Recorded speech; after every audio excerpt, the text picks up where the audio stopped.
আমার কয় টাকা বিল হয়েছে? কথা বলছেন না কেন ভাই? 170 টাকা।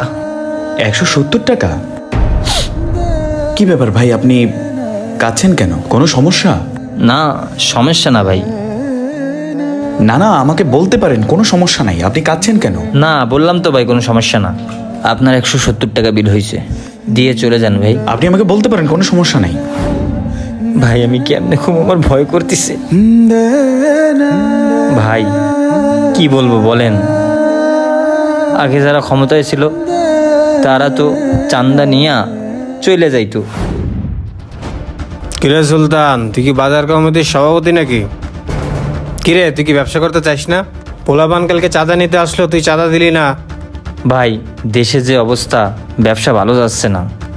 কালকে চাঁদা দিতে পারি নাই, ব্যবসাই ভালো যাচ্ছে না, তো কি করে চাঁদা দেবো বলেন? তোর কাছ থেকে বেশি টাকা নি, মাসে 15 দিন আসি, মাত্র 2000 টাকা নি। এটা কি বেশি হয়ে গেছে? পাশের দোকান থেকে যে 5000 করে চাঁদা নি, তাইলে তোর কাছ থেকেও 5000 নেওয়াই ঠিক হবে। এই তুই কার সাথে কথা কইস জানিস? বেশি সাহস হয়ে গেছে তোর, ভাইয়ের মুখে মুখে তর্ক করিস। বেয়াদবের মতো বসে রয়েছিস কে? দাঁড়া, লাথি উষ্টা খাইলে ঠিকই দাঁড়াইতি। ভাই আজকে বেচা কেনা ভালো হয় নাই, আমি কালকে দিয়ে দেবানি ভাই। কালকে দিবি মানে? আমি কি কিস্তিওয়ালা নাকি যে তোর কাছে প্রতিদিন আমু? ওই বেটা, তোর কাছে কি আমি প্রতিদিন আমু? মগর বললো পাইছস? দোকানের শাটারে তালা লাগাইলে তখন বুঝবি ঠেলা। এখন টাকা চাইছি, এখনই দিবি। ভাই ওরে গাড়াইতে হবো, এমনি কইলে হবো না। রঞ্জুর দোকানে যেমন শাটার বন্ধ করে দিছি না, ওর দোকানে এরকম শাটার বন্ধ করে দিলি তাইলে ঠিক হবে। ভাই সত্যি বলতেছি, আমার ব্যবসাটা ভালো যাচ্ছে না। আপনারা কয়দিন আমারে সময় দেন, আমি সব টাকা একবারে আপনাদের দিয়ে দেবানি। পকেটে 1 টাকাও নাই যে বাজার করবো দোকানের জন্য। আমার কথাটা মানেন ভাই, প্লিজ ভাই, এই কথাটা রাখেন, আমার রিকোয়েস্ট ভাই। আচ্ছা ঠিক আছে, ওরা আইসে, ওরা কি খায় দেখ। ওদের খাওয়ায় যদি কোনো ত্রুটি হয় তোর গিরাগারা ভাঙবো, কি বলছি বুঝছস? আর আমার আরো পোলাপান আসবে, ওরা আসলে হিসাব ছাড়াই ওকে খাওয়াবি। তোরা তাহলে খায় দেয় মিটিং এ আয়, আর আসার সময় পার্সেল নিয়ে আসিস। আর তুই টাকা দিতে ভুলিস না। হে বেটা, আনো দাঁড়ায় রয়েছিস, খানা লাগা। আল্লাহ রে, খানা ঠিকঠাক মতো না দিলে দোকানদারি ছুটাই দিমু। ওই মামা চাপ। রাত্রে ডলার না খিচ্চা খাইতে পারবো। হ বেটা, একদম পাতিল খালি করে ছাড়মু। হ তুই ঠিকই কইছস। আল্লাহ গো, এই পাতি নেতাদের অত্যাচার আর কতদিন সহ্য করবো? এই দেরি করিস কা, তাড়াতাড়ি খানা দে। দিচ্ছি ভাই, তরকারিটা একটু গরম করে লই। এবার আপনি বলেন স্যার, তারা কতটা খারাপ? বুঝলাম। চলো বাইরে চলো, আসো আসো আসো। শোনো, যদিও আগামীকালকে তোমার এই এরিয়াতে আমার কোনো ডিউটি নেই, তারপরেও আমি আসবো। ডিউটি? ও, তোমাকে তো একটা কথা বলাই হয়নি। ম্যাজিস্ট্রেট?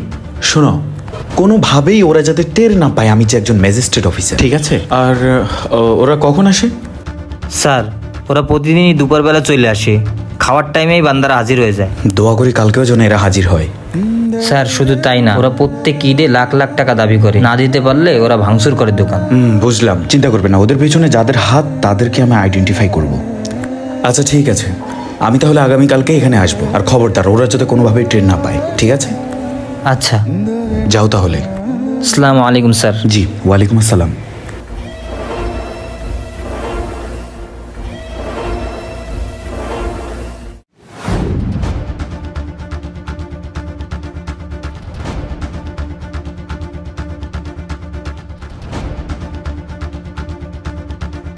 কিরে শান্তিতে ব্যবসা করতেছস? তোরা তো শান্তিতে নোবেল দেওয়া উচিত। পোলাপান চাঁদা চাইছে, চাঁদা দিলি না কে? এখন খাড়ার উপরে চাঁদা দিবি। এই যে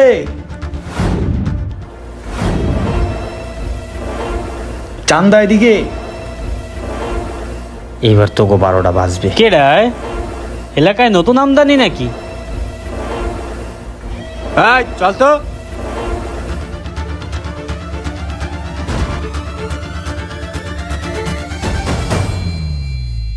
কিরে খাইতে ডাকছস না খাওয়াইতে ডাকছস? আমি কিন্তু আবার ভালো মেহমানদারি করতে পারি।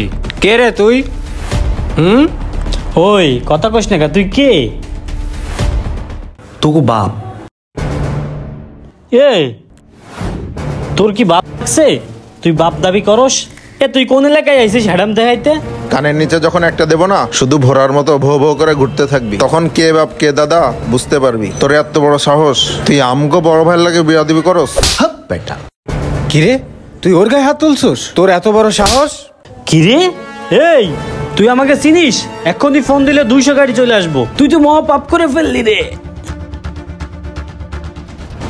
হ্যাঁ, ম্যাজিস্ট্রেট অফিসার। স্যার স্যার ভুল হয়ে গেছে স্যার, বুঝতে পারিনি স্যার। এদিকে আয়, এদিকে আয়। বললাম তো স্যার, ভুল হয়ে গেছে। শোনেন, আমি জানি আপনাদের ক্ষমতা আছে, আপনারা ফোন করলে 200 না 500 গাড়ি আসবে, এটাও আমি জানি। ভুল হয়ে গেছে স্যার। আর আমার একার পক্ষে আপনাদের সাথে কিছু করা সম্ভব না। তবে আপনাদের যা ইচ্ছা, আমি ম্যাজিস্ট্রেট হিসেবে আপনাদের সাথে কথা বলছি না, আপনাদের একজন ভাই হিসেবে আপনাদের সাথে কথা বলছি। আমি জানি আপনাদের ক্ষমতা আছে, কিন্তু আপনারা আপনাদের ক্ষমতা দেখানোর আগে আমাকে 2টা মিনিট সময় দেন প্লিজ, জাস্ট 2টা মিনিট। আপনার যা ইচ্ছা বলেন স্যার। আজকে আপনারা কি করলেন? হ্যাঁ, শুধু আজকে না, এদেশ যখন দ্বিতীয়বার স্বাধীন হয়েছে, আপনাদের মতন কিছু চামচা প্রত্যেকটা দোকানে দোকানে গিয়ে নিজেকে নতুন করে একজন ডিক্টেটর হিসেবে পরিচয় দিচ্ছে। কি করছেন আপনারা? হ্যাঁ, আমার দেশের মানুষ দ্বিতীয়বার এত কষ্ট করে রক্ত ঝরিয়ে স্বাধীন করেছে, এগুলো দেখার জন্য কথা বলেন? শোনেন, ক্ষমতা চিরদিন থাকে না। বহুকাল আগের কথা, ফেরাউন থেকে নমরুদ থেকে শুরু করে সবাই ক্ষমতা দেখাইছে এবং তাদের যে পতন হইছে তা আমরা সবাই জানি। জানি কি না? জানি। আপনারা কি জানেন একটা দোকানে সামান্য বিক্রি হয়, আপনারা যে আসার পরে তার 1 পিস মুরগি খেয়ে ফেলেন, তার 1 পিস মাছ খেয়ে ফেলেন, তার কয় টাকা লাভ হয়? হ্যাঁ, কয় টাকা লাভ হয় তার? একটা মাছের পিস 80 টাকা, কিন্তু আপনি কি জানেন এই 80 টাকার ভেতরে তার কর্মী খরচ, তার কারেন্ট বিল, তার দোকান ভাড়া থেকে শুরু করে তার সংসার খরচ, তার ছেলে মেয়ের পড়াশোনা, সব খরচে 80 টাকার ভেতরে পড়ে? তাহলে আপনারা দলবল নিয়ে কোন সাহস ওই রেস্টুরেন্টে গিয়ে প্রতিদিন খান? লজ্জা করে না?